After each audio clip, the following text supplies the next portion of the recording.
Pediatric Research Program, also known as Kids First. Oh, sorry, I think there was a delay in my mic. I was just saying welcome to the fall public webinar. Today, we'll start with a brief introduction of the program before viewing demos from the Data Resource Center. Then we will hear from Dr. Sainte-Justine on her recent findings in neuroblastoma. After that, NIH program staff will provide updates on the program and tell you about a new effort called Kids First Second Chance before we open the floor to questions. My name is Valerie Cotton, and I am the program manager for the Kids First program. And I will kick off this webinar by telling you some background of the program. The program was initiated in response to the 2014 Gabriella Miller Kids First Research Act, which transferred $126 million that was in a presidential nominating convention fund to a Pediatric Research Initiative Fund, and authorized the appropriation of $12.6 million per year for 10 years to the NIH Common Fund, with the first appropriation in 2015. Gabriella Miller, the bill and the program's namesake, was a 10-year-old advocate for pediatric research who lost her battle with a rare and inoperable form of pediatric cancer called diffuse intrinsic pontine glioma, or DIPG, just 6 months before the bill was signed. The vision of the program is to alleviate suffering from childhood cancer and structural birth defects by fostering collaborative research to uncover the etiology of these diseases and by supporting data sharing within the pediatric research community. We believe that collaborative research and data sharing will accelerate research and ultimately lead to improved diagnostics and therapeutics for patients and families suffering from these conditions.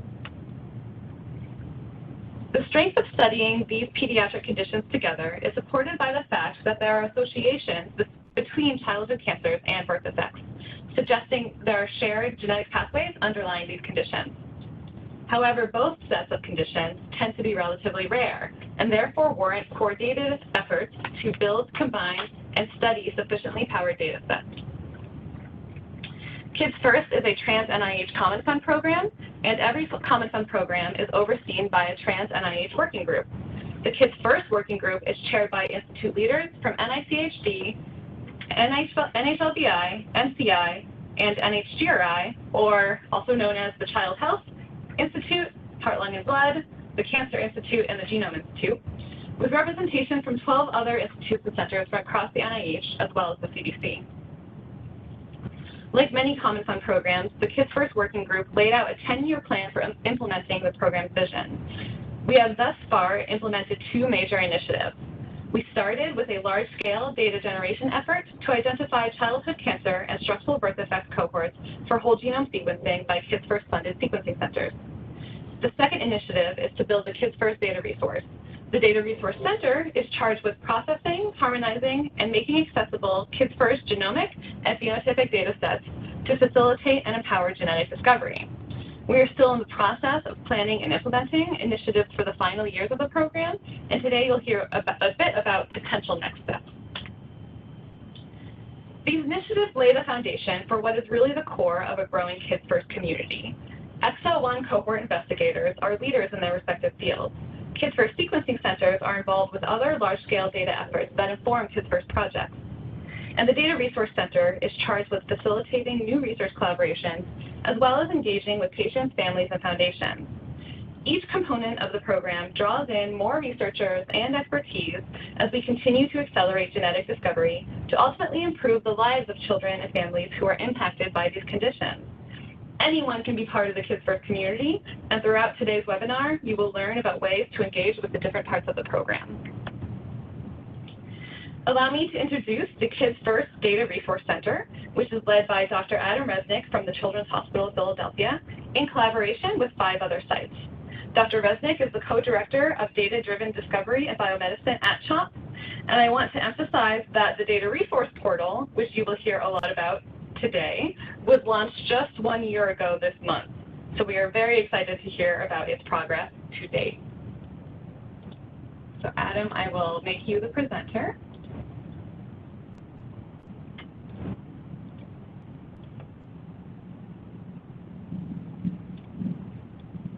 So thanks again, everyone, for joining. Let me share my screen. Yeah.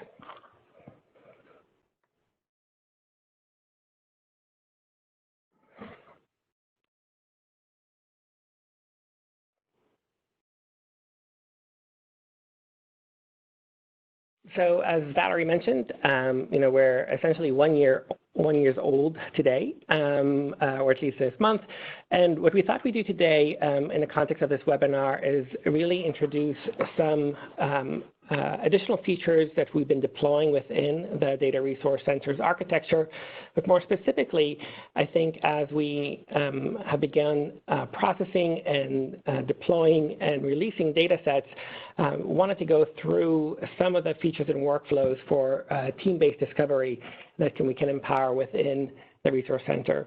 In alignment with the Kids First programmatic vision, really our goal is to drive collaborative research through the Data Resource Center architecture that's really harnessed a data sharing capacity. So here you can see that the DRC platform status is fairly robust at this point in time from a data perspective, and will continue to grow over the coming years. But really trying to harness these data into an operational framework that supports research is our true mandate. And so today we'll really go through a use case scenario where diverse expertise and resources are being engaged in the context of an emerging project. Really, with each of us that is presenting today playing the role of individuals in the context of a research project, trying to leverage the resources within the DRC on behalf of hypothesis-driven research. And you'll see today as we move through the platform elements of really trying to harness FAIR-based principles of findability, accessibility, interoperability, and reusability, but recognizing that operationalizing big data into hypothesis-driven research requires very diverse expertise. We're trying to implement different features, portals, and environments that allow the discrete user base of our community to engage the platform. So in some respects, because of time limitation, it'll be a bit like a morning show, cooking show, where some of the things are already pre-cooked and come out of the oven as if they've already been baked for a long period of time, but should really be authentically representative of what one version of a user experience can be. And then we'll end with this slide in the context of the resources. But I'll turn it over now to Vincent, who will really, from Sainte-Justine, who will demonstrate some of the portal functionalities and begin the demonstration with the building of a cohort.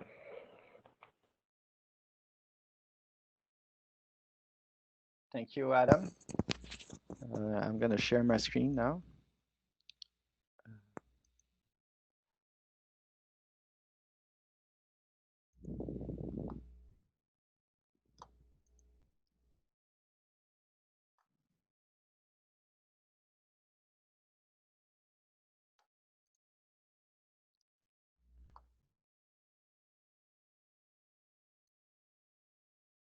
Okay, so I'm going to show you today the new features we have implemented since the last webinar a few months ago. So first of all, you can notice that for those who have seen the portal before, so we added the ability to log in using your researcher ORCID account. So this was requested by some researchers who were not allowed by the institute to use Google to log in, to sign in. So we had to add this feature, so I can do that. So I'm going to log in now using my ORCID account. Oh, okay, so I'm done.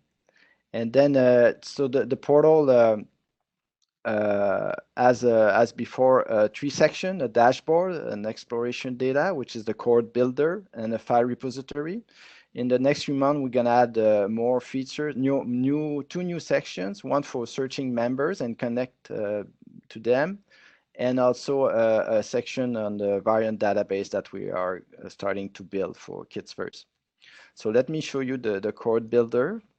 So this is the same cohort builder as you saw before. You will notice that we just removed the beta version banner at the top of the page.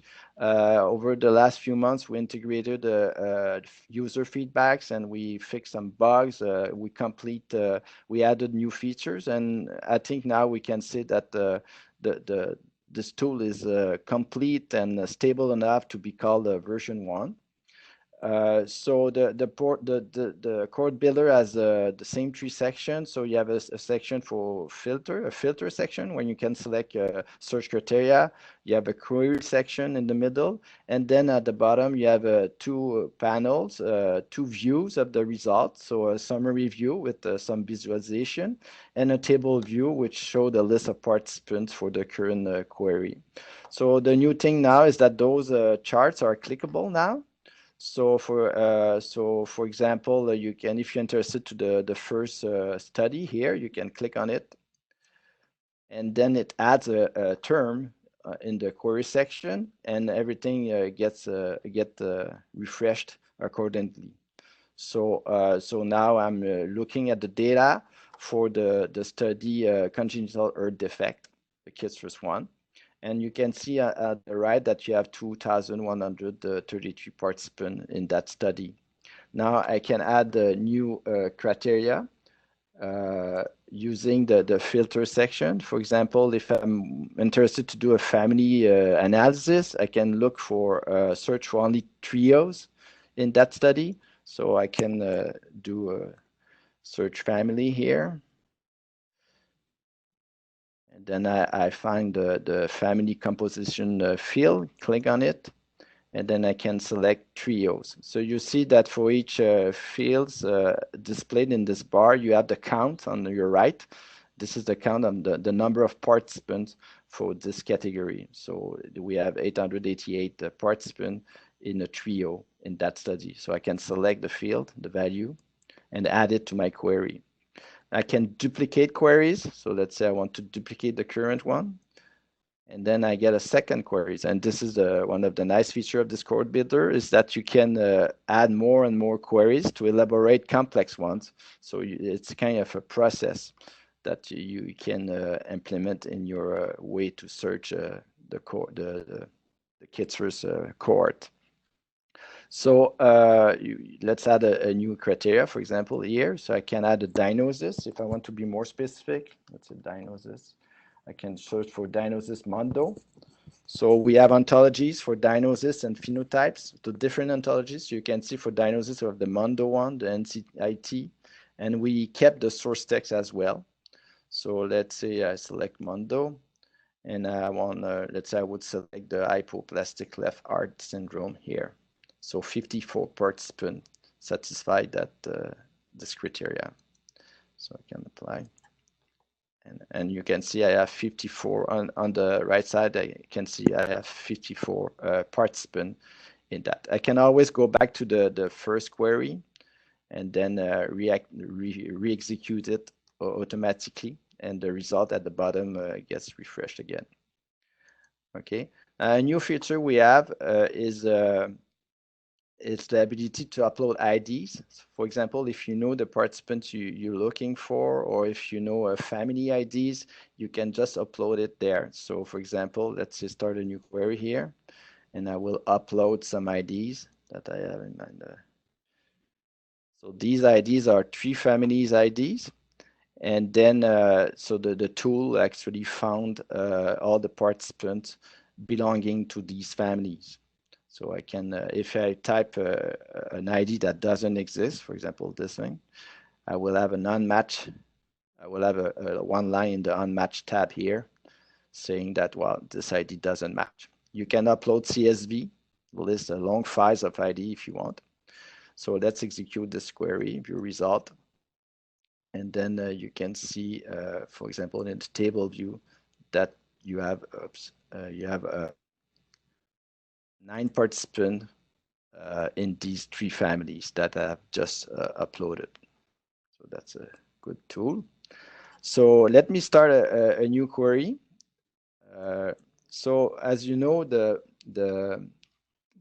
Kids First harmonize and integrates cancer and birth defect cohorts into a single platform, so which enables a lot of interesting research questions actually that we can answer with this. So for example, let's say my use case is to find all the cancer patients that have shared structural birth defect phenotypes with non-cancer cohort. So I want a mix of birth defect and cancer within the same participants. Yes. So let's do that. So first of all, I will find all the birth defect participant or participant from birth defect cohorts. So I can do in 2 ways. Either I select each study that is about birth defect individually, or I can simply type here birth.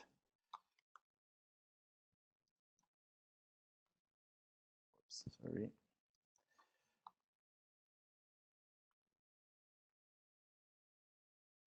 And then I can see that the system find a field called diagnosis category, and one of this value is structural birth defect. So let's select this.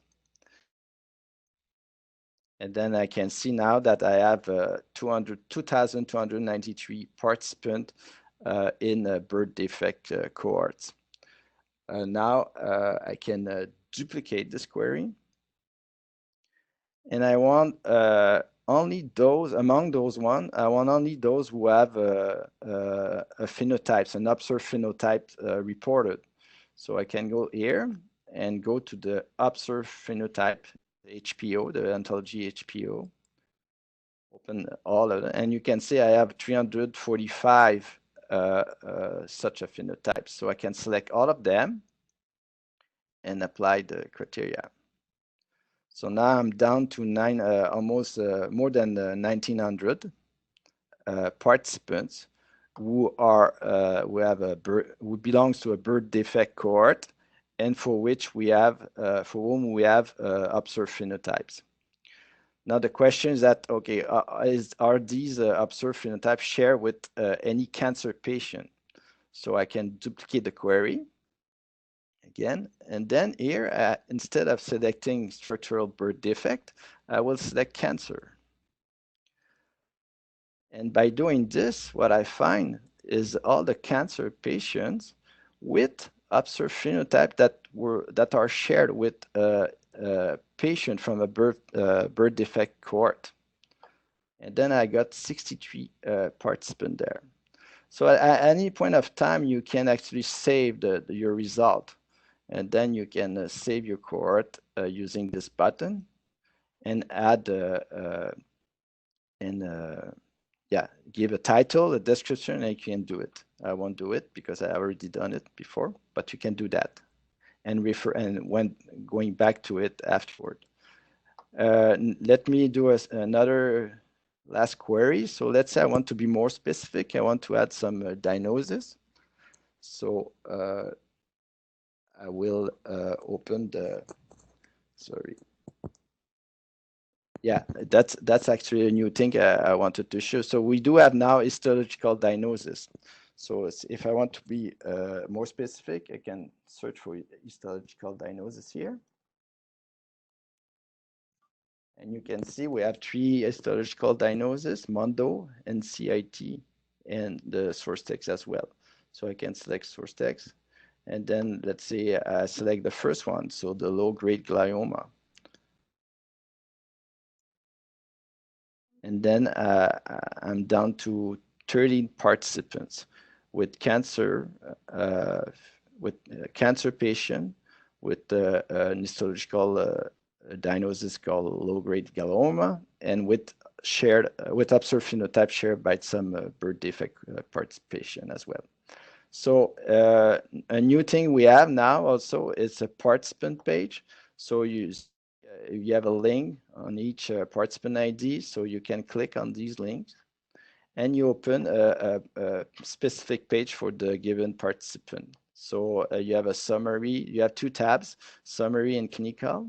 So the summary contains a summary, who is this patient, a link to PET bioportal for cancer patient, and Adam will show it later. And then you have the list of biospecimens for this patient. Yeah. So, and you have 2 kinds of biospecimen, those with an histological diagnosis associated with, and those without any diagnosis. So, and then you can go there like this, and then you can have more details about the specific specimen, biospecimen. We have also at the bottom all the data available for this participant. So you see, for example, we have two Align reads files for whole genome sequencing. We have other data type, gene fusion, so forth. And when you click on those numbers, you will be directed to the file repository and you will see those files in the list. Another interesting thing is the clinical tab. This will give you a summary of all the clinical information we have for this participant, on this participant. So we have the diagnosis, which is a cancer patient, actually. And then you have the phenotypes for this patient. And then you can see here, interestingly, that this cancer patient has actually 3 congenital birth defect, HPO, actually, source text. And then if you want to see, for example, the second one is the congenital anomaly of intestinal fixation. And then you might want to know, okay, is there any other patient with phenotypes? And among them, is there any cancer patient? So you just click on the link here, and this will open the cohort builder with this query term. So HPO equal is any of this intestinal malformation. And then you can see that you have 14 other participants with the same phenotypes. And among them, you have some cancer patients. You have 1, 2, 3, I think 4 cancer patients, and the others are structural birth, comes from a structural birth defect cohort. So it's very nice integration of both cancer and structural birth defect data, and this is quite unique to Kids First. So now I'm gonna share if I go to my dashboard, actually no, I can reopen the cohort I had made before, so which is called cancer patient with shared phenotype with BD. So I can reopen the cohort, and this is the cohort I built with 62 participants at the end, and I can share it, and I will share it with Adam actually, so Adam can take over and we'll show you some integration with the CBio portal. So if I do like this, I can copy a short URL and Slack it to him. Is that Adam? Yeah.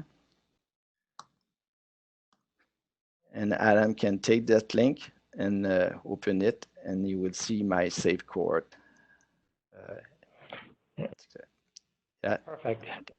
Okay, so I will. Thanks so much, Vincent. So now you can switch to me. So, really we wanted to highlight, what I think is some of the first use cases, and the numbers are still small, but it really highlights the mission of the Kids First DRC as a resource to try and support the integration of cancer and non-cancer cohort on behalf of discovery. So let me share my desktop, because I was just opening my Slack channel. I'm less brave than Vincent and won't share my Slack, but I will share my Google browser. So I have the cohort that Vincent shared with me. And you can think of this in the context of someone, exploring like Vincent did, coming to a cohort that they discovered. Vincent may or may not be a cancer expert, and more specifically, he may or may not be a low-grade glioma expert. And you can see that here, the most frequent diagnosis on the right-hand side within this cohort of 63 is low-grade glioma. So this is where someone who's created a cohort can share potentially that cohort with an expert and say, what do you think of this, and what can you make of it? So someone like me may get that cohort and say, oh, that's interesting that there are low-grade gliomas that are part of this. Let's explore the low-grade gliomas here and what is available. So I would go ahead and click, as Vincent suggested, and add and see the 13 participants that are in this low-grade glioma cohort, and I'll click and see what is available for these 13 participants. So here you can see that you have 13 participants that have a variety of different features as well as files associated with them. So I can click between the two tabs and assess that they have whole genome sequencing and RNA-seq data. And I can also see that if that these 13 participants are only a portion of all the low-grade glioma samples that are actually available in Kids First, prompting an obvious question of saying, what's different between the 13 low-grade glioma patients that have structural birth defects than the other 200 and odd subjects that do not? And in doing so, one can get there in a couple of different ways. As Vincent mentioned, you can explore specific participants individually and look at them one at a time and view their process data in the context of PHC Bioportal. And that's what I'll do at this particular moment. So I just opened the very first low-grade glioma patient, and I'm going to click on the PHC Bio link. And that'll take me to the patient-specific view within PHC Bio, which allows me to at least view the mutational context associated with that particular patient. Now, if you're a low-grade glioma biologist, the first thing you would have expected is some already pre-characterized mutations in low-grade gliomas, and a biologist like myself might say, actually, I've expected mutations of X, Y, or Z, and I do or don't see them in this particular patient. That actually turns out to be true for this patient. Most low-grade glioma, for example, are driven by a gene fusion event with BRAF, and that is not annotated here. So I can further explore the rest of the low-grade glioma patients by just clicking on the entire cohort they belong to. This is an identical representation within PHC Bio of the cohort and its files within the file browser environment.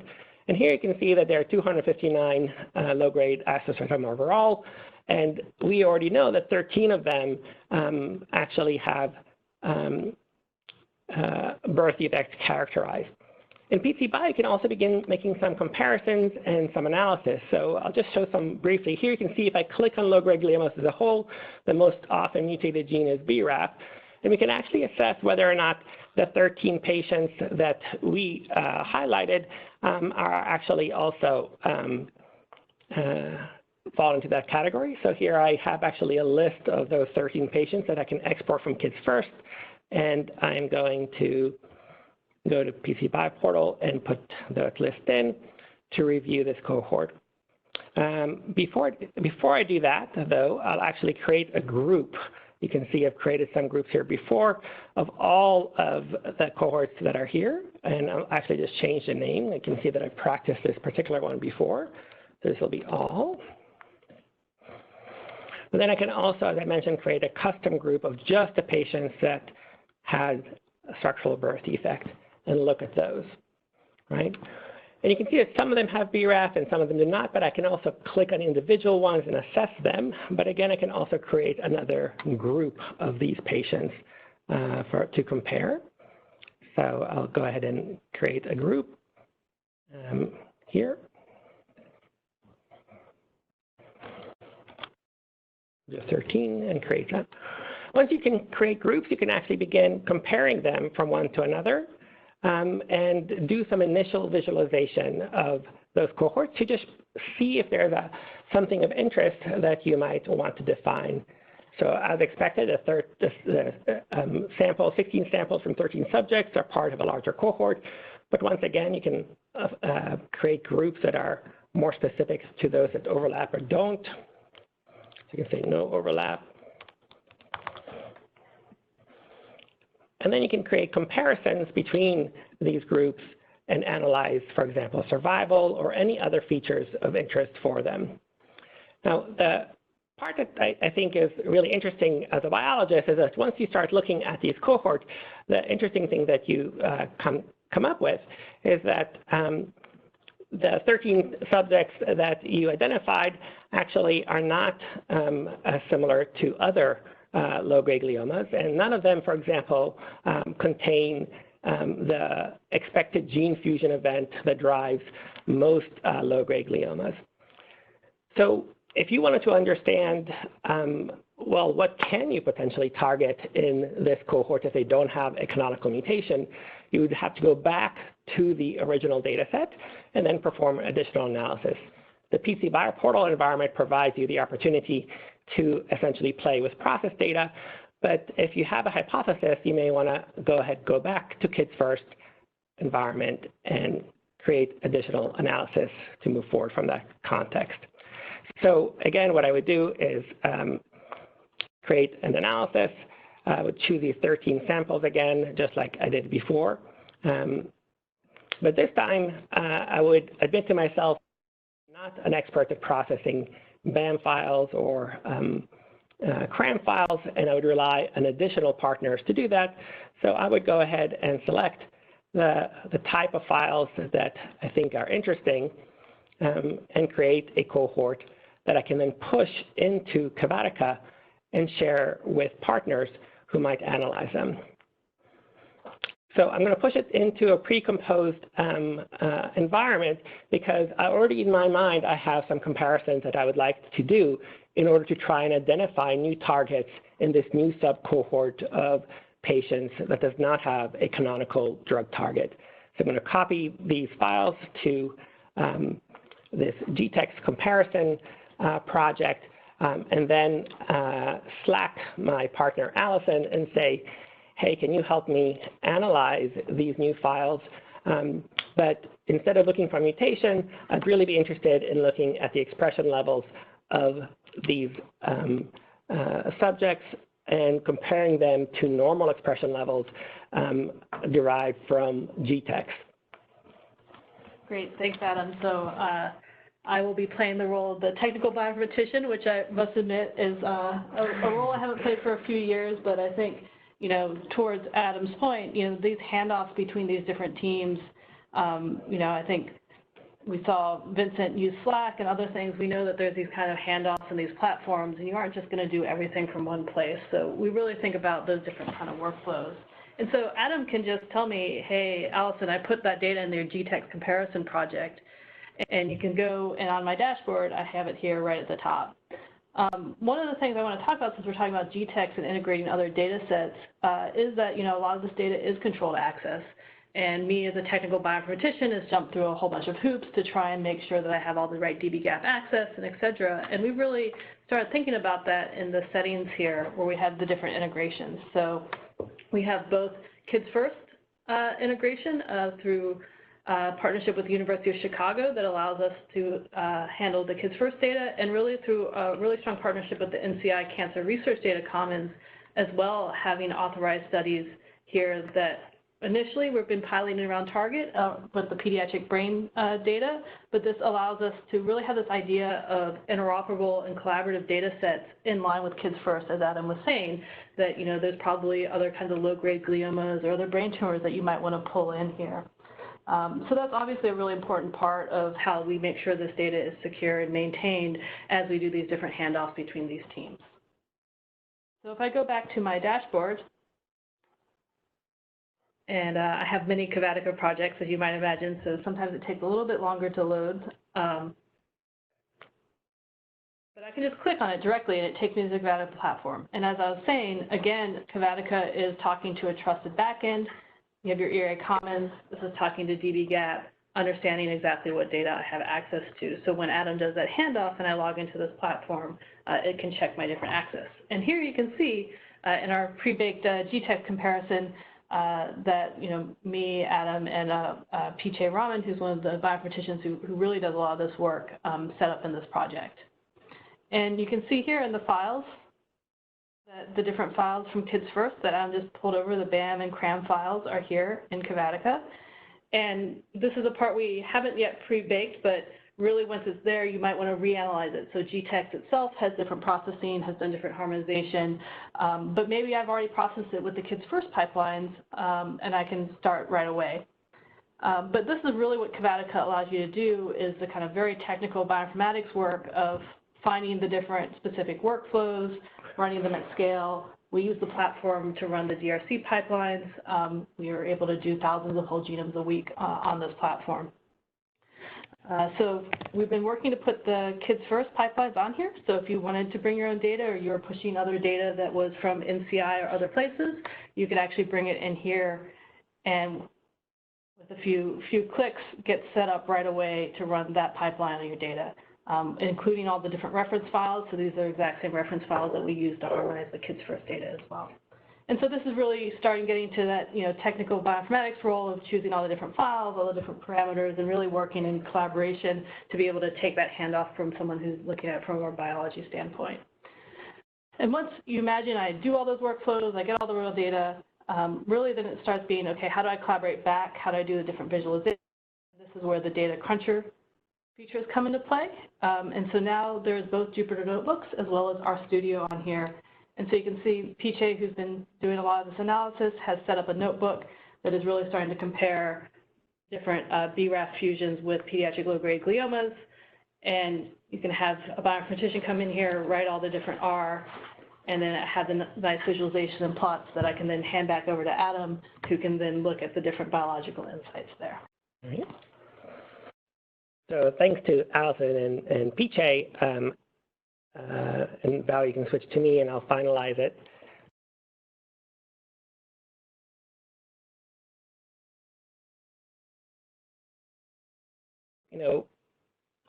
We had some analysis that were done and are available for exploration, for example, in a platform like the cBioPortal platform.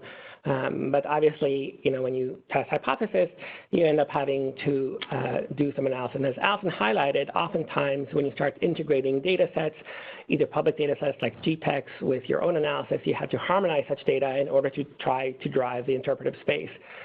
So, based on just that initial variable representation of fusion genes in low-grade gliomas and non-low-grade gliomas, I asked PJ just for this demonstration to just run a comparison of low-grade gliomas versus non-low-grade gliomas, and then compare those expression profiles against GTEx.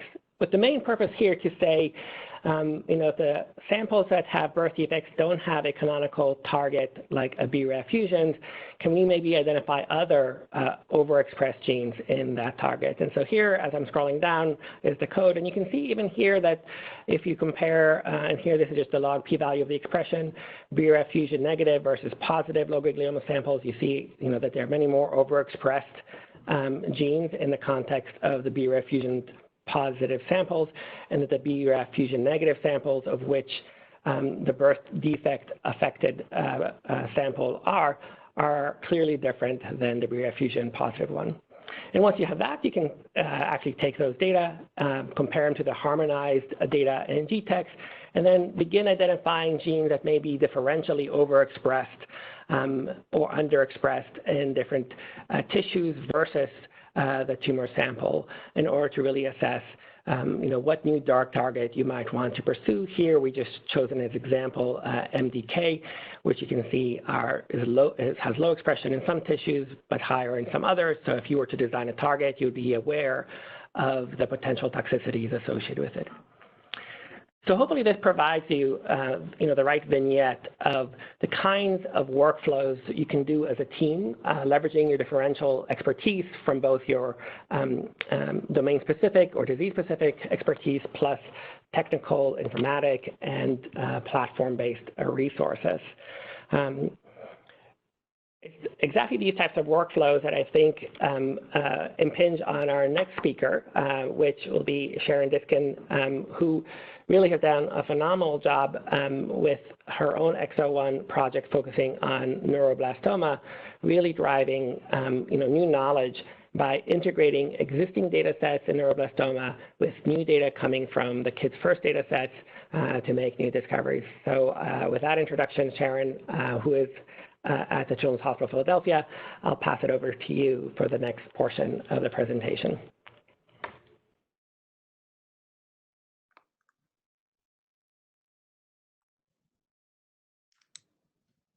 So thank you, Adam. I will just share my screen here in 1 second.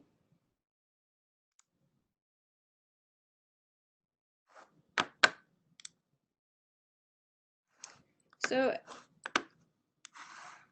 As Adam mentioned, we study the disease called neuroblastoma, and today I'll be giving a brief update on our efforts to discover the genetic basis of the disease.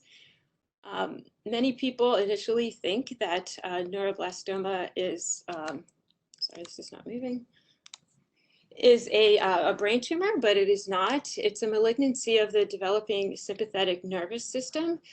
Children can develop tumors anywhere along the autonomic nervous system. Oftentimes they develop in the adrenal gland. Many kids present with metastatic disease. It could infiltrate the liver. There are often bone marrow metastases, and we sometimes see paraspinal tumors as well. So it's the most common malignancy diagnosed in infancy under 1 to 2 years of age. However, it's overall a very rare cancer with only 600 to 700 new cases diagnosed in the United States per year. The median age at diagnosis is only 17 months, and it's a fascinating disease in that it has a very diverse clinical presentation where a subset of tumors may undergo spontaneous regression. And indeed, there's a subset of neuroblastoma called 4S that actually has the highest rate of spontaneous regression of any known human tumor. Yet we also see patients on the complete opposite end of the spectrum that have very aggressive and refractory disease.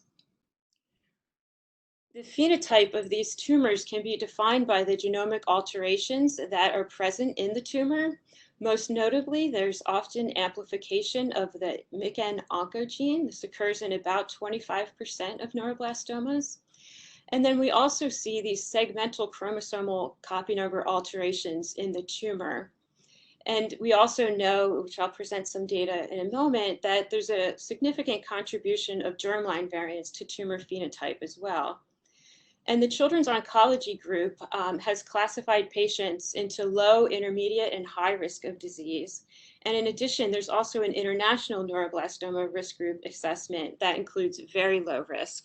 And if you look on the right, what we know is that those tumors with segmental chromosomal aberrations are typically very aggressive, and they're considered high-risk disease. Whereas those that don't show these segmental aberrations and may have only whole chromosome gains or losses are more benign tumors and are classified as low. And then there's a less well-defined subset of intermediate tumors that fall in between. And these risk groups are used for treatment stratification purposes.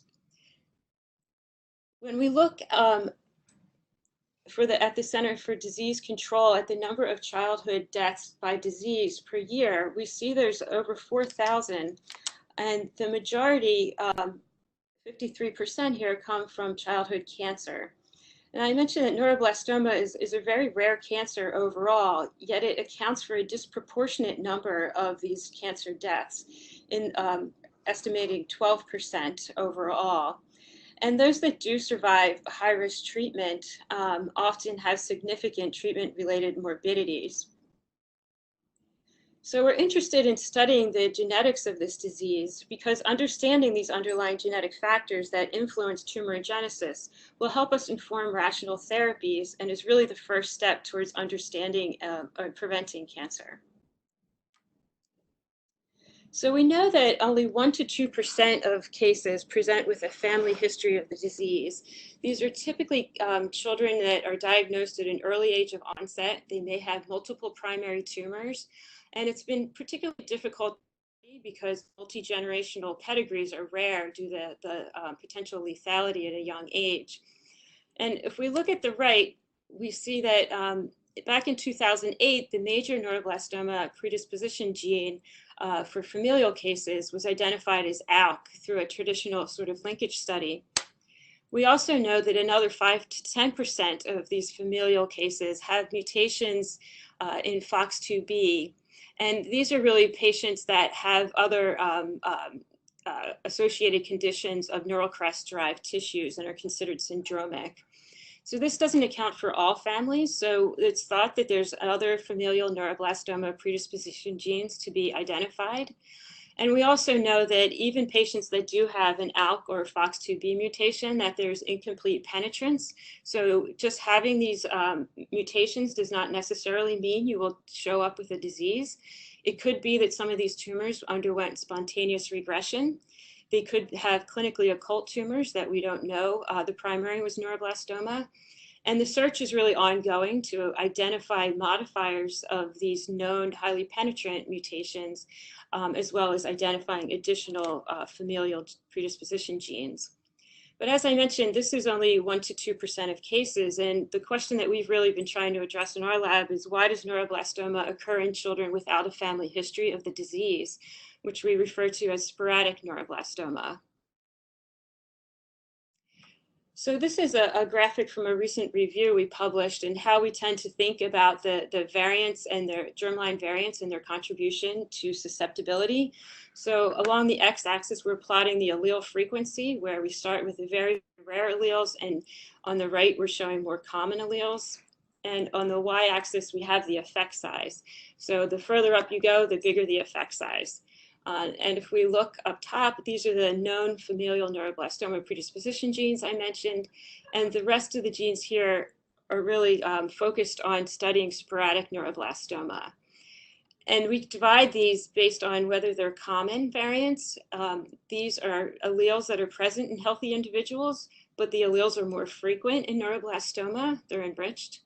And these have very slight elevated risk for developing the disease. Certainly, if you have one of these common variants, one is not enough to push you over a threshold to develop the disease. However, we do know that they contribute to predisposition. And these are identified by a genome-wide association study comparing large number of neuroblastoma cases to controls. In this case, these are children without cancer. In addition to the common variants identified by GWAS, we use sequencing-based approaches to look at rare variants. And these are alleles that are either not present in control populations, or they exist at very low frequency. It's been a challenge to assess the relative risk of these rare variants, because they require much larger sample sizes. However, we presume that they will have a much larger effect size. And as I mentioned, it's a challenge to study because we need large cohorts. So I wanted to first walk through, there are 2 large studies that we've been involved in that, as Adam mentioned, we're trying to integrate these data in with the Kids First data that we're just processing. So the first is a genome-wide association study. And these are cases and controls that we have genotyped using Illumina single nucleotide polymorphism arrays. We've genotyped over 6,700 neuroblastoma cases. These are all recruited through the Children's Oncology Group Biology Study. And then through the Center for Applied Genomics here at the Children's Hospital of Philadelphia, we have access to a little over 35,000 control children. These are children without a history of cancer, as well as neurodevelopmental disorders. So I'm just showing over on the right the clinical and biological characteristics of the neuroblastoma cases. And I put this here just to note that these are really reflective of the patient population overall, and therefore we think are very representative of the disease. Just to note, they're from multiple ethnic backgrounds. However, the majority of the individuals recruited through the COG are of European ancestry. So we take these data and we use algorithms to impute genotypes genome-wide, looking at over 3 million variants across the genome, and then basically test for allelic enrichment in cases versus controls. And if we do this, this is a Manhattan plot where each of these dots represents a SNP, or a single nucleotide polymorphism, that is either imputed or present on the array. We have the chromosomes listed in order here. And on the y-axis, we're plotting the significance as negative log 10 of the p-value. So we're really interested in these peaks here. And what we noticed throughout the years is that a subset of the loci that we identify are enriched in the high-risk form of neuroblastoma. And then on the flip side, we see other genetic variants that are enriched only in the low-risk subset of neuroblastoma. And then there's a group that really shows no bias. So we know it's still one disease. However, there is clear evidence from the underlying germline genetics, even at common variants, that there are 2 subtypes, one being high risk and one being low risk. I don't have time to go into it today, but we've also demonstrated for many of these that the causal genes that we think are at each of these loci contribute not only to initiation of the disease, but are really very important to maintenance of the malignant phenotype. So they either promote cell growth, promote metastasis, they really help drive and maintain the tumor. And that was sort of an unexpected result initially. So currently we've genotyped 6,702 neuroblastoma cases. This is based on blood DNA, and over 35,000 controls. And I'll come back to that a little bit later. So in parallel to these efforts, we've also utilized sequencing data from the Target project that Allison mentioned a little bit earlier. So here we're looking at the neuroblastoma cohort of Target. This includes 222 exomes, 135 whole genomes, and we've looked at 499 targeted capture patients. And this study I'm going to mention here is based on germline blood DNA only. So we've looked at 758 unique patients, and unlike the GWAS data, this cohort is really enriched in the high-risk form of the disease. That was done through an effort to enrich for poor outcome when we studied individuals through the Target project. So what we did was call germline variants across these different sequencing modalities, and then pathogenicity was assessed according to the American College of Medical Genetics and Genomics guidelines. And I'm just going to give you a flavor for what we've seen.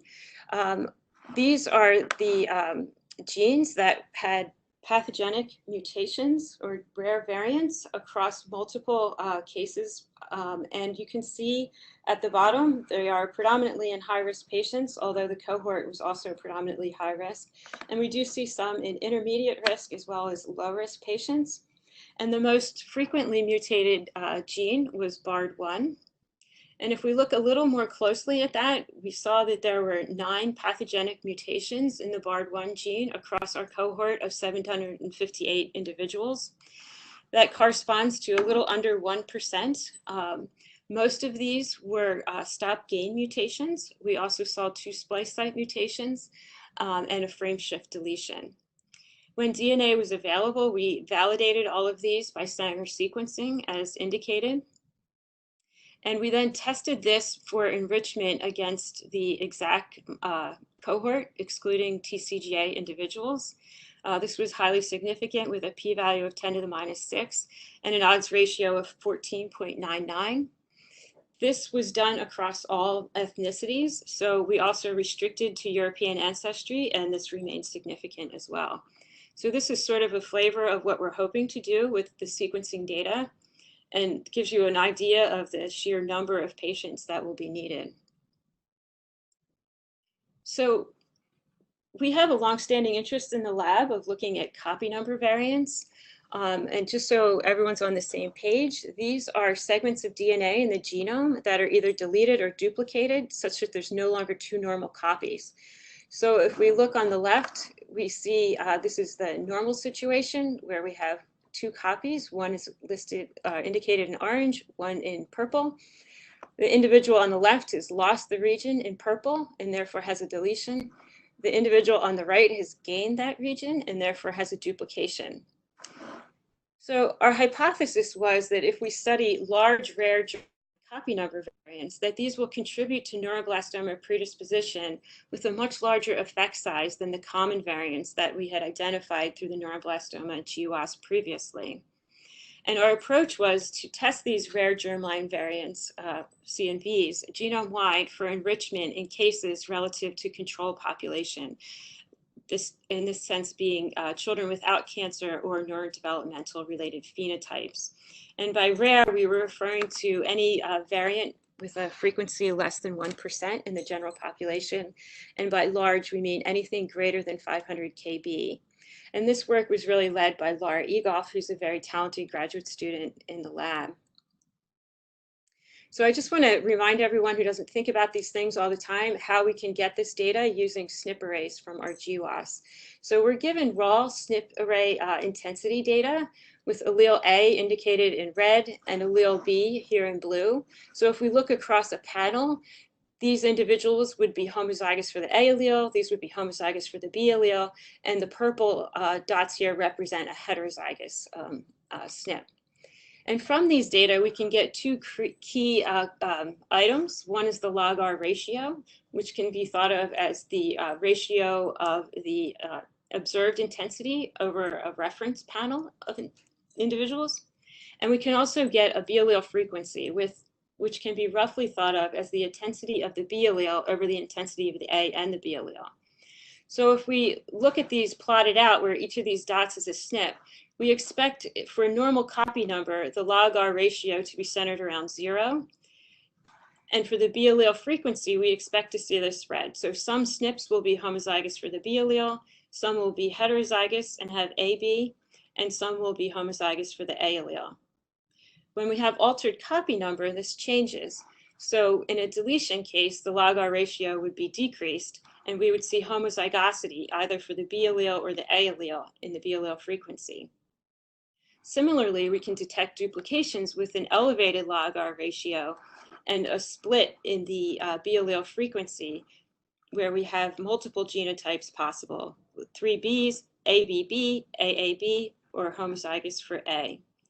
And then we apply algorithms and we can get copy number calls across the entire genome. We use the method referred to as circular binary segmentation. So this is a rather complicated slide, but I presented here to show you that the resulting neuroblastoma cohort was very well balanced across the clinical phenotypes, just as our input data was prior to extensive QC, which I won't go into great detail of. But we also did not see a large difference between, or significant difference between the discovery cohort after quality control and the replication cohort. So both were fairly representative of the patient population. In the end, we defined a discovery cohort of 3,309 cases and 8,855 controls, and a replication cohort of 2,276 cases and 14,650 controls. As I mentioned before, this is there are multiple ethnicities captured in this data, both in the cases and in the controls.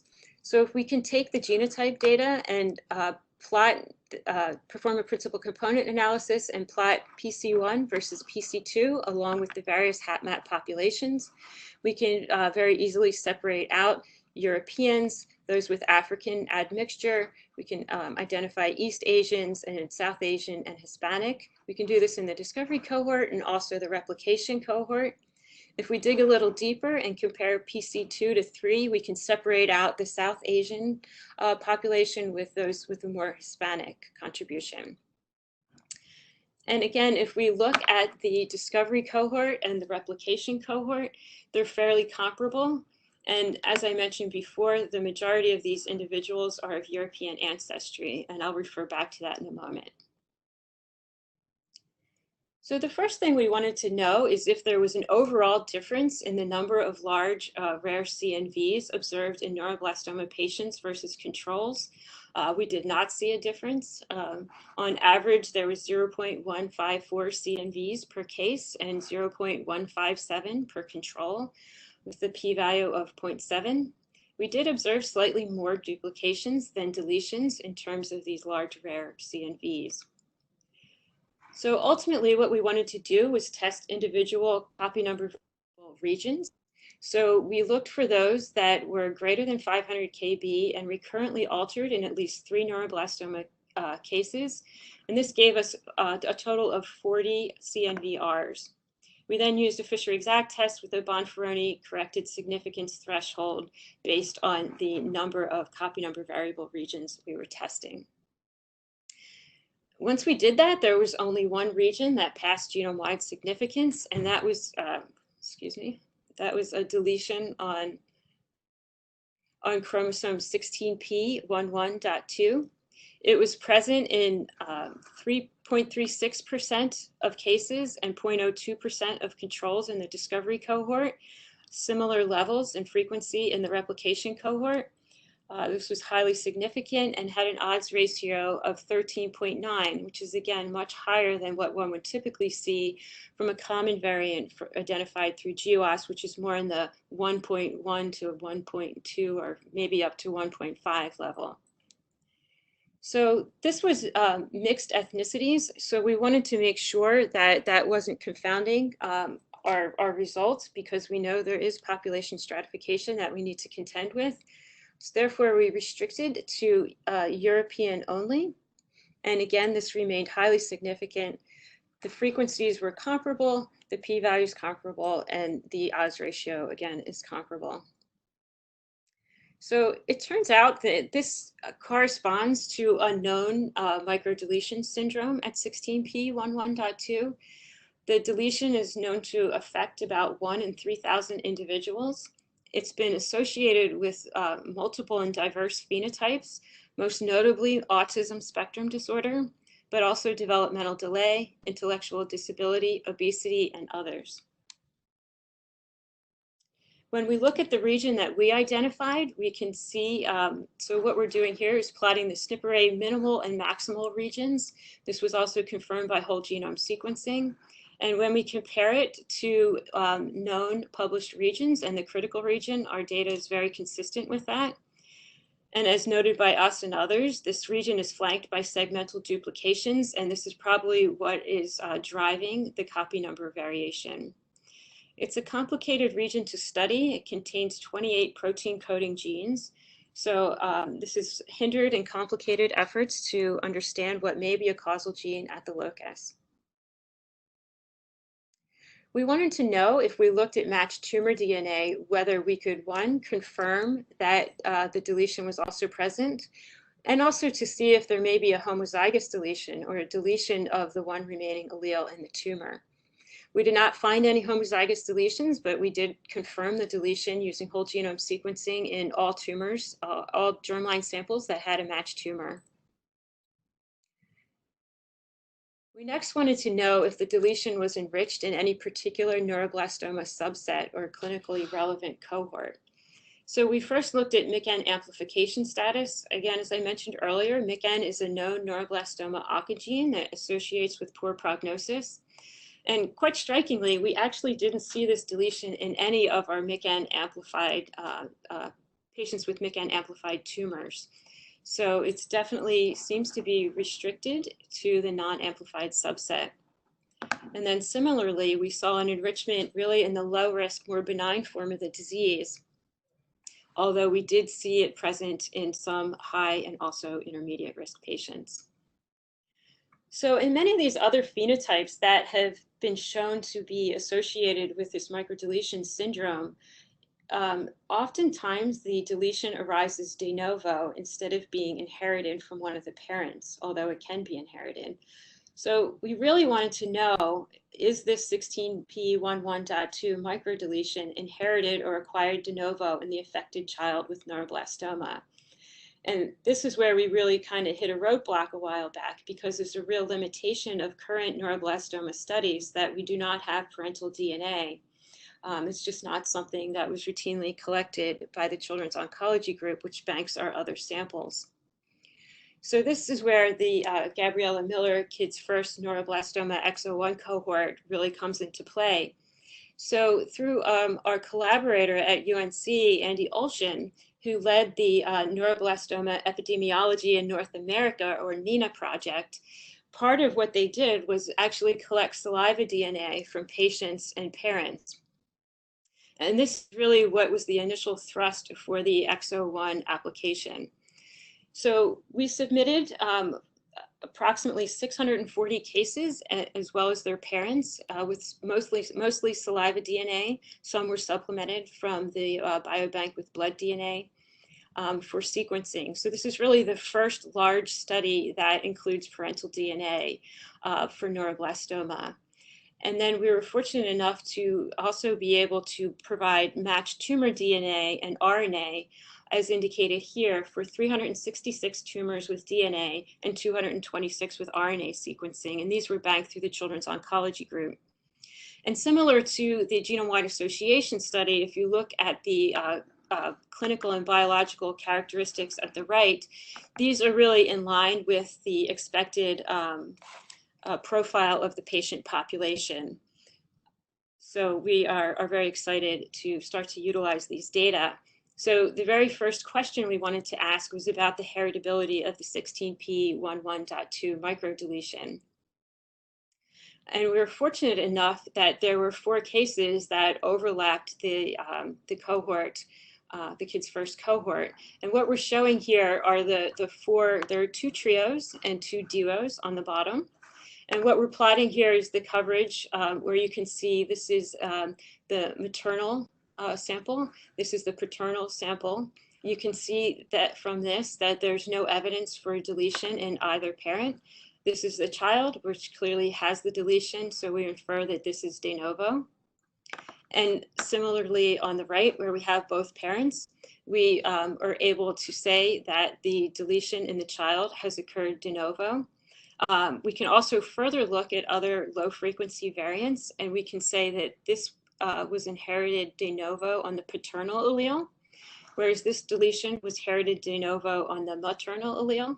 So based on that limited data, we do not see a preference. We also had 2 individuals that had duo data available. So the child and only the mother was available through Kids First. And again, we were able to interrogate some low frequency variants, despite the fact that the paternal allele was not available, that we are fairly confident to infer that this is a de novo deletion that's inherited on the paternal allele. And similarly, although we didn't have paternal data available in this child either, we were able to infer that this occurred de novo on the maternal allele. So we think this is likely a de novo deletion that does not have preference for maternal or paternal alleles. So this is really our first look at the Kids First cohort. But I wanted to share with you, I realize this is very complicated, and I'll try to walk you through it, but this is really our plan for the larger cohort. Some of the data I already mentioned is here in the middle, including the genome-wide association study, other data that we've generated in terms of epigenetic and 3D chromatin looping, as well as the Neuroblastoma Target Project. And our goal is to integrate that in with Kids First to do a primary analysis of the neuroblastoma triad and dyads. And again, we'll obviously be looking at whether mutations or rare variants are inherited or acquired de novo. We'll be looking for evidence of mosaicism. And again, we'll look at protein coding genes as well as non-coding regions by integrating in some of this epigenetic data and 3D looping data to understand if there are alterations in key regulatory regions or other non-coding regions such as non-coding RNA. We'll assess pathogenicity, enrichment testing, as well as other burden testing at pathway levels. And then ultimately, we're really interested in integrating the germline data with tumor data that is also being sequenced and provided through Kids First. So I mentioned that we have a large number of matched tumors that have undergone DNA whole genome sequencing or exome sequencing, as well as RNA sequencing. So we'll be looking for second hits, as well as other somatic mutations, looking at mutational signatures, doing EQTL analysis, fusion analysis, and so on. And in terms of the germline genetics, we're also in the process of performing a pan-childhood cancer data integration with these, with the neuroblastoma data. And a lot of this has been facilitated through the Kids First Data Resource Center, which is really enabling all of this large-scale work to be done and integrated both across cancer phenotypes and structural birth defects. So in summary of what I presented today, familial neuroblastoma is very rare. We know these are caused by mutations in ALK or FOX2B. We also know that there's incomplete penetrance and there's an autosomal dominant inheritance pattern. And the search for genetic modifiers and additional familial neuroblastoma predisposition genes is ongoing. A large effort is focused on the underlying drivers of sporadic neuroblastoma, which we think is a complex genetic disease. We know that common variants contribute to susceptibility. We know that through our GWAS studies. We also know that the GWAS has pointed us to unbiased identification of genes that drive both initiation and maintenance of the malignant phenotype. And therefore, there's a lot of potential translational opportunity there. We also know that there's rare pathogenic germline variants, such as in BARD1, that are enriched in neuroblastoma. And these have much larger effect sizes than what we see through the common variants from the GWAS. And by integrating the existing SNP array data with some of the Kids First data, we've identified a de novo rare germline 16p microdeletion that's associated with neuroblastoma. So this really adds to a very diverse array of phenotypes that this deletion syndrome is associated with, and really the first report of an association with cancer. So we're looking now to extend this to other inherited and acquired de novo mutations in neuroblastoma through the Kids First cohort. And we're really excited to explore the common and rare variants, the interaction of those, as well as the interaction between the host and tumor genome. And finally, we'll be intersecting these data with other cancer types, as well as structural birth defects cohorts through Kids First. And ultimately, I think this data really underscores, in terms of understanding the rare variants that drive childhood cancer, that large sequencing studies will be necessary. And with that, I would like to acknowledge the many people and groups that have contributed to this, as well as our funding supporters. And thank you very much. Thank you, Dr. Biskin. It's always great to see the whole story in picture, because what we realize is there's a lot of work that gets done before the Kids First whole genome sequencing piece comes in. So it's a good lesson, I think. Okay. We'll turn it over to Charlene in one moment.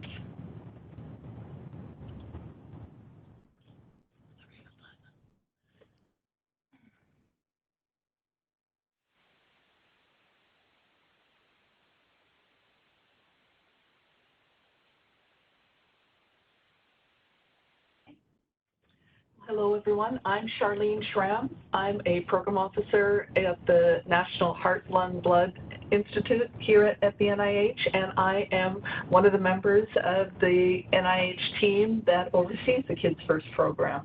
I'd like to give you a few program updates, and then you'll shortly be hearing about new opportunities coming up. In the first 4 years of the Kids First program, we selected about 25 projects or cohorts representing approximately 26,000 genomes and an estimate of about 10,000 cases, that is patients affected with a variety of childhood cancers and or structural birth defects. The sequencing of samples from these families are at various stages in the pipeline, with 8 data sets currently released. This summer, we selected 10 cohorts from the 2019 cycle of the EXO-1 opportunity, and EXO-1 refers to the particular mechanism NIH uses that allows investigators to apply to get access to the services of the Kids First Sequencing Center. This includes 7 projects representing conditions that have not yet been sequenced by Kids First, such as CHARD syndrome and rhabdomyosarcoma. And additionally, we've awarded the Broad Institute and Hudson Alpha Institute for Biotechnology, in collaboration with St. Jude, to continue as those sequencing centers for 3 more years. Several of these cohort projects are collaborations that will amplify the impact of the data. For example, we've been able to increase the sequencing of cohorts of children with Down syndrome and congenital heart disease, acute lymphoblastic leukemia, or acute myeloid leukemia. And we've also added a project focused on fetal alcohol syndrome. So this is in collaboration with the INCLUDE project for Down syndrome-related phenotypes and the National Institute of Alcohol Abuse and Alcoholism here at NIH for the fetal alcohol syndrome project. Additionally, several Kids First investigators are working with the Knockout Mouse phenotyping project program to functionally validate variants that are identified in Kids First data sets, and that program is referred to as COP2, or the Knockout Project. So many of you are interested in knowing which data sets are currently available for access, analysis, and collaboration. These include projects representing disorders of sex development, congenital diaphragmatic hernia, Ewing carcinoma, orofacial clefts, structural heart defects, and cranial disinnervation disorders in adolescent idiopathic scoliosis. And we've compiled a list of links you can go to learn more about these cohorts and data sets. There is the Data Resource Center, which has created a studies and access support page to describe the data sets you can access through the data resource. There's the Kids First Bioproject page, where you can access the dbGaP study pages, dbGaP being the database of genotype and phenotypes. You can see the dbGaP study pages of each released Kids First data set. And you can read the abstracts of all the EXO-1 cohort projects, even before they're released, on the Kids First Common Fund website. And you can start by accessing clinical and phenotypic data sets through the Kids First Data Resource Portal, as you've seen today in the demo. But in order to access individual level genomic data sets, you will have to submit data access requests through the dbGaP data site. These requests will be reviewed by the Kids First Data Access Committee, which was assembled to streamline an approval process and is run out of the NCI Office of Data Sharing. So I'm going to turn it back over to Valerie to introduce Danielle. Danielle, I'm going to unmute you. You ready? Yes, I'm ready. Good afternoon, everyone. I'm Danielle Winchester, as Valerie stated. I am the Common Funds Liaison for Communication Evaluation for the Kids First program.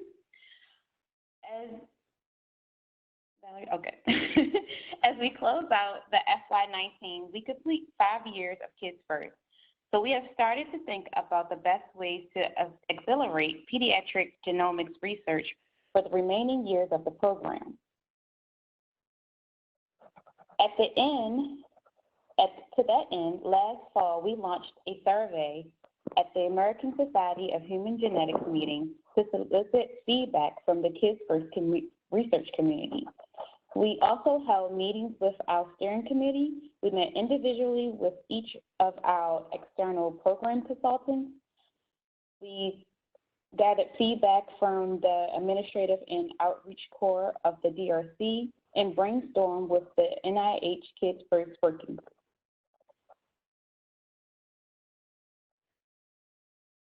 To that extent, 7 key recommendation themes emerged from the strategic planning exercise.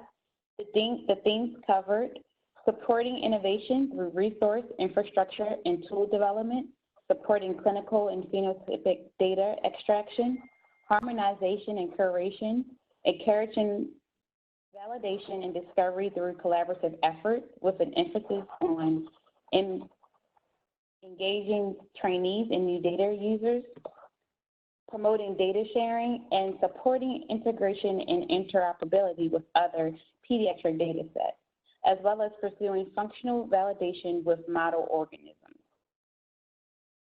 We are in the process of brainstorming ways to address this feedback, and in the meantime, we will continue sequencing through FY21, and we will continue to develop the data resource. While we think through solutions to address these recommendations, we will accept feedback from the public at any time. So this slide shows some of our feedback channels that include email. You can email the NIH program, Kids First program email address is kidsfirst@ od.nih.gov, or contacting the Kids First Data Resource Center at support@kidsfirst.drc.org. We also encourage you to visit the NIH Common Fund website to learn more about the program and to check out the Data Resource Portal. Now I'll turn it back over to Valerie. Thank you, Danielle. So one of the other big questions many of you are probably asking are what funding opportunities are available. As Danielle mentioned, we intend to continue sequencing for at least 2 more years. So potential applicants of the EXO-1 sequencing opportunity should keep their eyes on a reissue of the 2019 EXO-1 funding opportunity, which is provided here. And these links and slides will be made available after the webinar. Currently, this is the only funding opportunity that actually uses Kids First funds, that $12.6 million we talked about at the beginning of the webinar. But we also have an NICHD-led R03, which we refer to as a Kids First R03 PAR. And this was recently reissued, and in the next slide I'll provide some updates. But researchers can also use other grant mechanisms, such as the Parent R01 or the Parent R03 to first data sets. Often a natural next step for these genetics projects is to validate variants through model organism work. So here we compiled a list of potential FOAs that might also be helpful. And while the Kids First Comp2 pilot that we started last year is no longer accepting proposals, we still encourage researchers to reach out to Comp2 program staff to pursue additional collaborations. We also strongly recommend that everyone sign up for the Kids First listserv, as this is our primary method of sharing relevant funding announcements, including short-term supplement opportunities that aren't listed here. And the Kids First listserv is also a good way to keep up with events and webinars. Here is a summary of the reissued Kids First R03 PAR. Like before, it follows the standard receipt date schedule with 3 application due dates per year, although the next receipt date will actually be next February because unfortunately the publication of this reissue was delayed, so we will have to miss this upcoming fall receipt date. One unique feature of the Kids First R03 PAR is that it has a higher budget cap than standard R03s, so applicants can request up to $100,000 per year in direct costs for 2 years.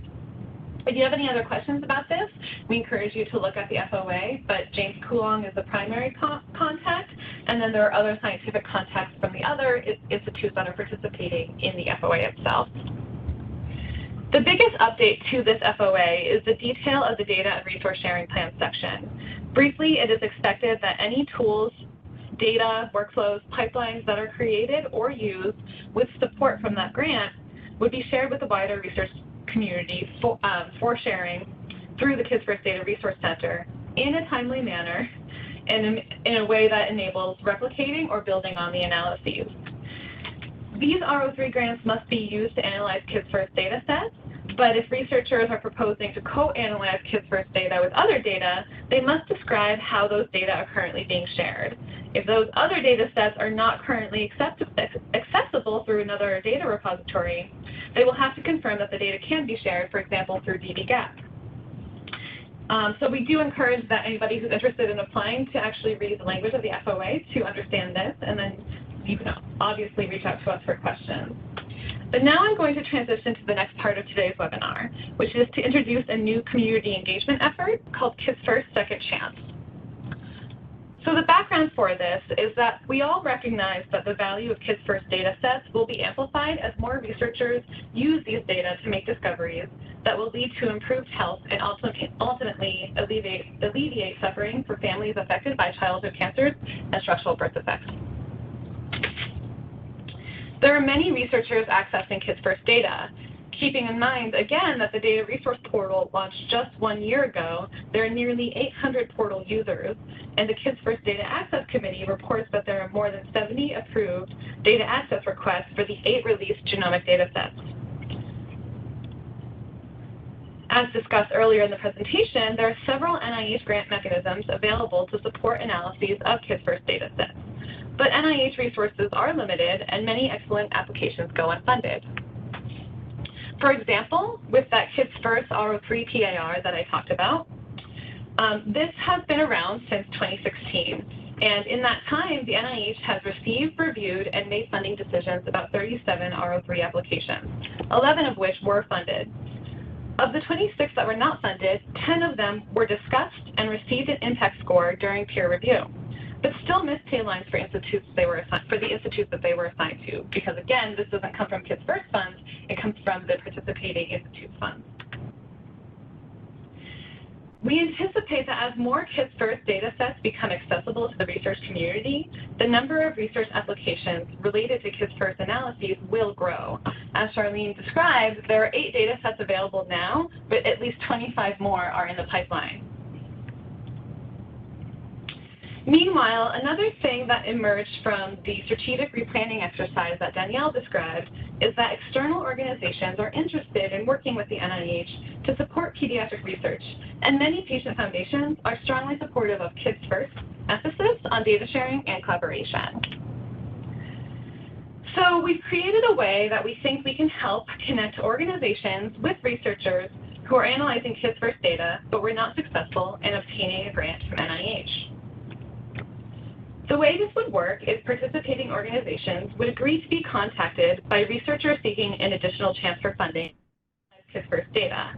So agreements would be established by signing a memorandum of understanding between these organizations and the NIH, which explains the roles of each of us, NIH and organizations, in this effort.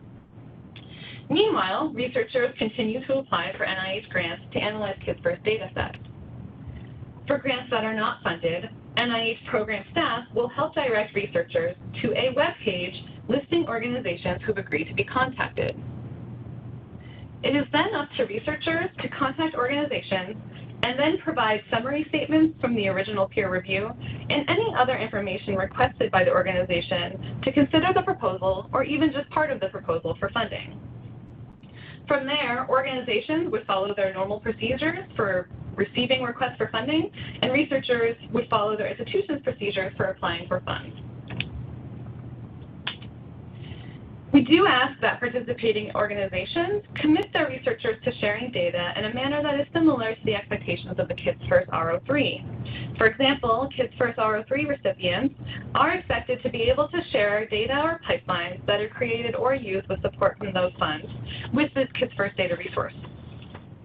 We can facilitate this by providing the language we use in our funding opportunity announcements and by sharing examples of acceptable data sharing plans, which we will make available on our FAQ page. And of course, the ultimate goal of this is that together we accelerate research and discovery and improve the lives of children and their families. This webinar today is essentially the launch of Kids First Second Chance. So in this phase, this early phase, we are welcoming participation from organizations who are interested in providing a second chance to Kids First researchers. The first step would be to email the Kids First mailbox, which is the same that Danielle mentioned, and then we can share an MOU template that outlines this agreement in more detail. Later this year, we will work with program staff across NIH to follow up with researchers who've applied for grants, such as the Kids First R03, to analyze Kids First data sets, but were unsuccessful, to make them aware of the list of organizations that the researchers can contact for a second chance. This week, we launched the webpage on the Kids First Common Fund website, where we explain Kids First Second Chance and where each participating organization will provide their contact information. I will actually switch to that. So this is the webpage where we just describe what this is.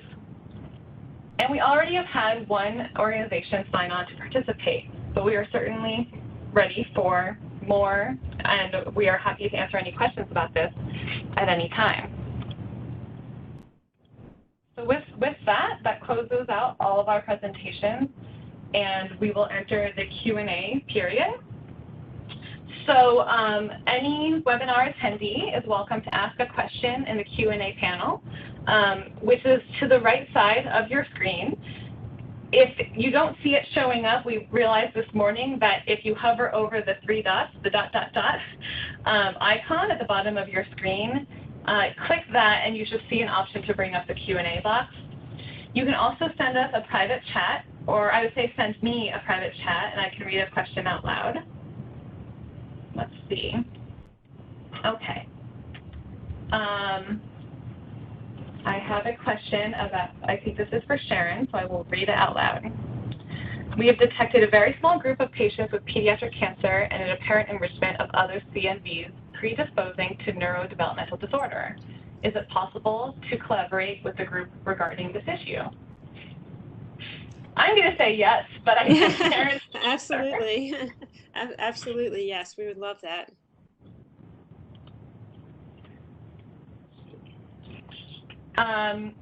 Sharon, I'm wondering if we can provide contact information for you.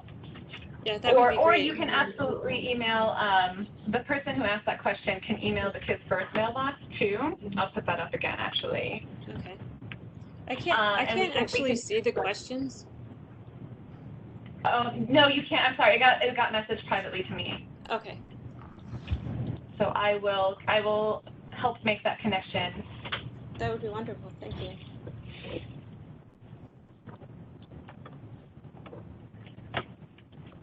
Okay, one question we got a lot leading up to the webinar, and I'll go back to it, is how do I join the program? I do hope we answered that question because the answer is you're in. Welcome to the program.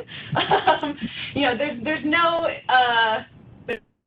carrying kids, Kids First community member. You know, again, it's a program where everyone can engage in a variety of ways. I do think that sometimes this question is actually about what funding opportunities are available, and we went over that. Again, right now, it's primarily the XO1 opportunity, and Sharon spoke a little bit about how that effort is helping her research. Again, as Vincent and Adam and Allison presented, anyone can log into the Kids First Data Resource Portal. Anybody who is interested in analyzing individual level sequence data will have to apply through dbGaP for the individual studies. And then before we close out today, we'll tell you about the only upcoming event we have in the next few months. Okay, another question. Do you have a list of common data elements required for samples submitted for future proposals?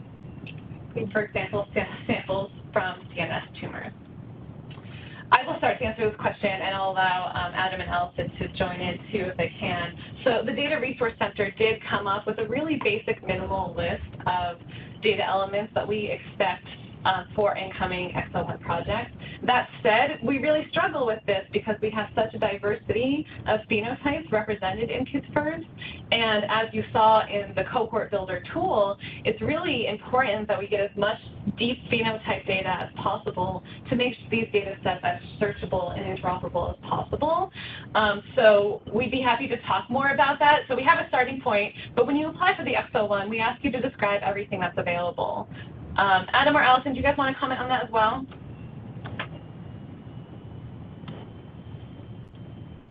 Okay, they had a fire alarm in their building, so they might not be able to respond. Will the PI be notified or consulted by the Access Committee when there is a request for data access? So that's a good question. This information is all entirely publicly available, so I'm actually going to jump to the bio project page that Charlene described.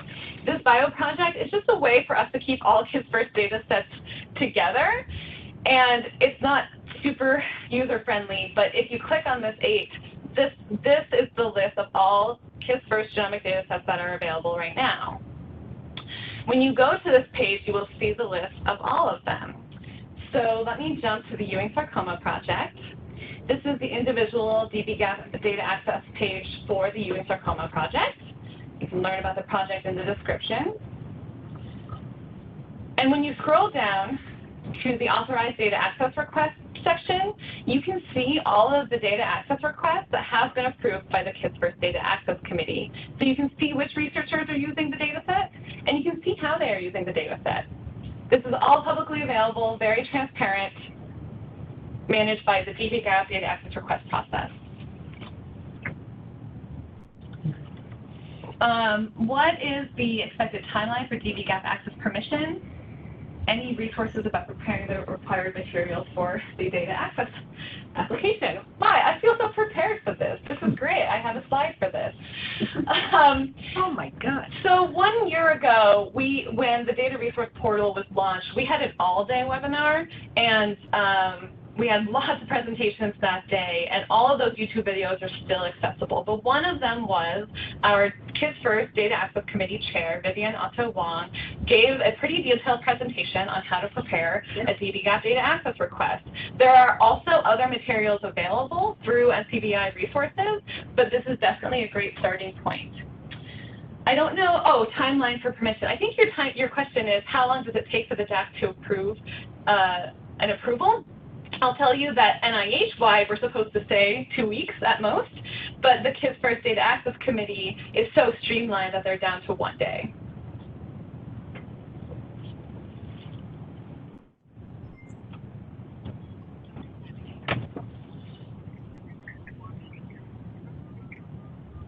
I don't see any other questions. Oh, here's one. Can we have a copy of the slide deck and the presentation? Yes, the recording and all the slides will be made available. It could take us some time to process the recording to make it 508 compliant, but sign up for the listserv and we'll make sure we notify everyone when it's up.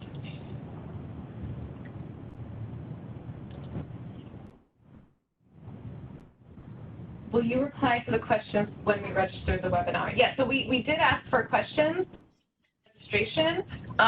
I'll say that last night I reviewed everything we had received until that point, and we had catered our presentations to address those questions. So if you registered after last night, we will have to follow up and just look at those questions, and we'll email you to answer any other questions, or please just ask them now again.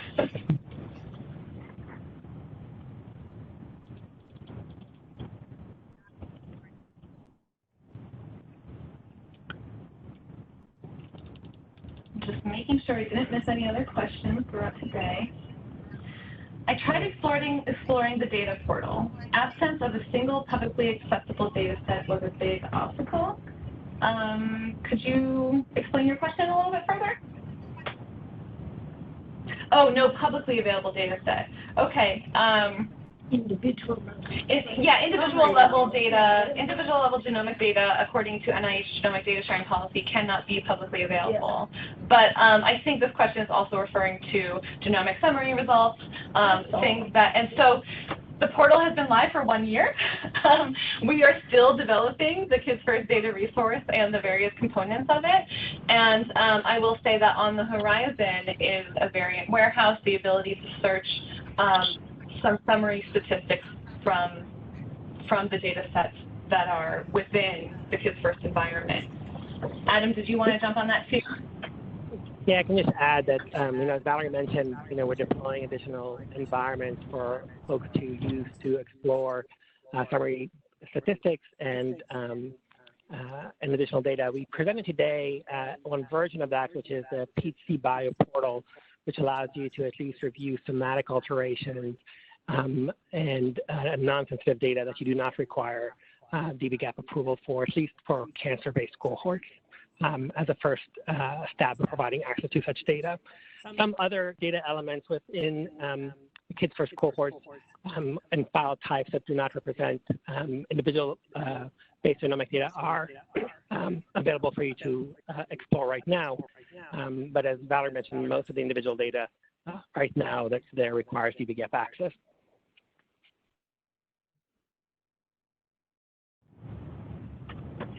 Thanks, Adam.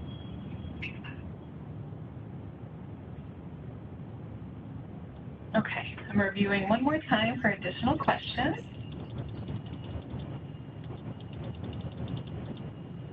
Hi, Valerie, it's Allison. We just had trouble muting. I did want to address the CDE question that was asked earlier a little bit. Yes, go ahead. You covered most of it, that, the kind of minimal set it's not very, I think gratifying for research, but, we understand that there can definitely be limitations when people are collecting these specimens, especially retroactively. And so, that's kind of along the lines of demographics, diagnosis, phenotype, some of the fields that you saw Vincent demo. But we are really working hard with multiple different people to pilot ways of getting a more rich data that you might have been collecting in REDCap, even some folks who are interested in EHR level data. And I would like to also mention that it's not a one-time thing. You might, submit the data initially to get the specimens, but we've been really working with people about different tools and platforms that longitudinally, especially if there's follow-up data or other things that we can incorporate into the Data Resource Center. So alongside of Adam's comments about the open access data, that's also something that's on our roadmap for the next year. And one of the things that I think we will be implementing as a feature in the platform moving forward, which I think will help also incentivize and support additional clinical phenotypic data collection, are more automated features of allowing users to know and understand when new data comes into the portal that aligns with their particular phenotypic interests. And actually, as you hopefully saw from our demonstration, the more phenotypic data you have, the more likely you are to be able to leverage additional data sets within the portal. We have another question. I think, Allison, this is for you. Is there a way to know the size of the data files associated with the data set? Yes, so if you go into the portal and in the file repository, as you browse and search, in the upper right, there will be a stat that will show you the different file sizes as you're filtering down. So when you first land there, it'd be the total file size. You select the things of interest, and it'll show you there. But again, I'll note, I think we acknowledge that download of the high-level files, the VCF, math files, you might want to do that locally. But again, in Cavatica, you can really bring the big data if you really want to do large-scale analysis without having to download as well. The follow-up question to that was how much storage will be required for processing data locally? What you want to do? Adam, do you want to take that? Yeah, I think if you want to do it locally, whole genome data is pretty large. It's part of why we've kind of created these cloud-based platforms across all of NIH, not just Kids First. I think there's multiple different cloud platforms now. So if you aren't experienced with the whole genome sequencing, the raw data really can be in the terabyte, petabyte level. Or if you just want the VCFs or maths, I think that is a much smaller data. But exactly, that's exactly what the portal is there for. You can go, you can search around and find what you want.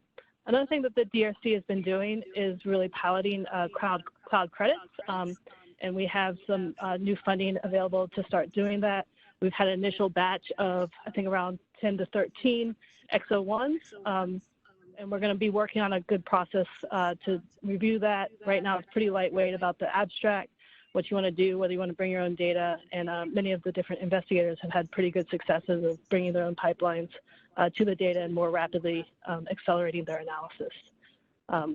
But yeah, as someone who used to build very large computing systems, I understand that if you have one locally, there's definitely considerations there. And we can also help navigate that if you want to email us at support as well. Yeah, and I just want to add to that, that point is something that also came up in the strategic planning exercise.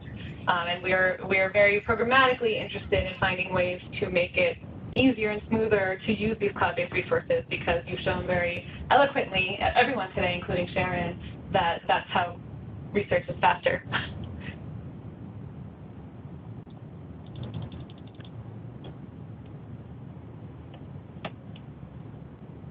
Okay. Checking again. It's really hard to navigate this WebEx function, so just making sure I didn't miss anyone.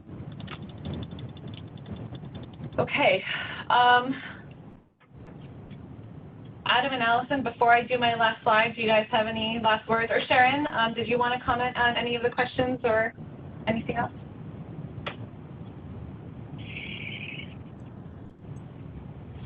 Yeah, oh, go ahead, Adam.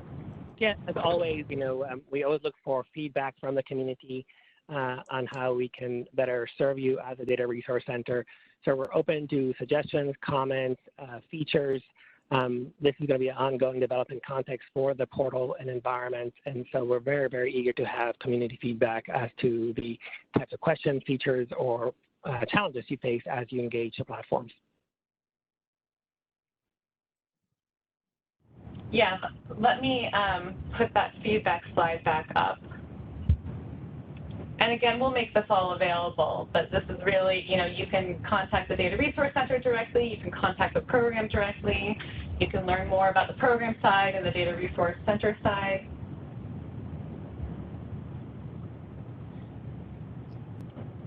And with that, I will tell you about our upcoming event. It's only one for now. So we will be attending the American Society of Human Genetics meeting this year. We will be hosting an ancillary meeting, which means that people can come to it even if they're not registered to attend the main ASHG meeting. But we will be in Houston, so we're kind of traveling alongside this meeting. A lot of our researchers do attend ASHG, so this was the most logical place to visit this year. The theme of the poster session is accelerating pediatric genomics through research through collaboration. We've invited quite a lot of current collaborators like the COMP2 program and the INCLUDE program, and potential collaborators like NHLBI Stage, TopMed, St. Jude Cloud. These other large databases where we really have gotten feedback about potential opportunities for interoperability and working together. So that's the theme of that night, but of course it will also be about highlighting the research of all of our Kids First Exo-1 cohort investigators, and our sequencing centers, and then of course the Data Resource Center, who will be there with all of their experts and will be running demos of the different parts of the data resource like you saw today, but in more detail throughout that evening. I got another message that just says thank you. We always like that. We're trying faster. And with that, that's the end of our webinar. Please stay in touch, and thank you for joining. And again, all of these materials will be made available eventually. We will let you know through the listserv. Thanks so much. And thank you so much to all of our speakers. Your presentations were incredible.